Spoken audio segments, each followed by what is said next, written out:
যতটা সুন্দর দেখতে লাগছে ততটাই বিপদ। আমি জানি তোমরা বিশ্বাস করবে না, আজ আমি সমুদ্রের জলে প্রায় ডুবেই যাচ্ছিলাম। কি হয়েছে আমাদের সঙ্গে সেটা পরে বলবো। আজ আমরা পুরো ফ্যামিলি মিলে যাচ্ছি দীঘাতে। এইদিকে দেখো আমাদের সবার এতগুলো ব্যাগ হয়েছে, কিছু নিয়ে আমরা বাসে উঠে পড়লাম। বাসে উঠে বসতেই আমাদের জল বিস্কুট ফুটি দিয়ে গেল।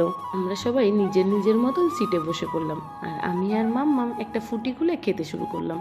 আর মাম্মাম তোর মামার সঙ্গেই বেশি দুষ্টুমি করছিল। এই করতে করতে আমরা পৌঁছে গেলাম কোলাঘাটে। এখানে নেমে একটু কফি খেয়ে নিলাম, আর মাম্মাম নিল চিপস। তারপরেই বাসে উঠে পড়লাম, আর খানিক বাদেই পৌঁছে গেলাম দীঘা। বাস থেকে নেমে পড়লাম। দীঘা পৌঁছে গেলাম ভেবেই সারা রাতের ক্লান্ত এক নিমেষে ফুরিয়ে গেল। আর তারপরেই রওনা দিলাম হোটেলের দিকে। আমরা ওয়েট করছিলাম, মাম্মামের বাবা হোটেলের কিছু ফর্মালিটি ছিল সেগুলোই করছিল। তারপরেই চলে গেলাম রুমে। রুমের জানলাটা খুলতেই বাইরের ভিউটা দেখে তো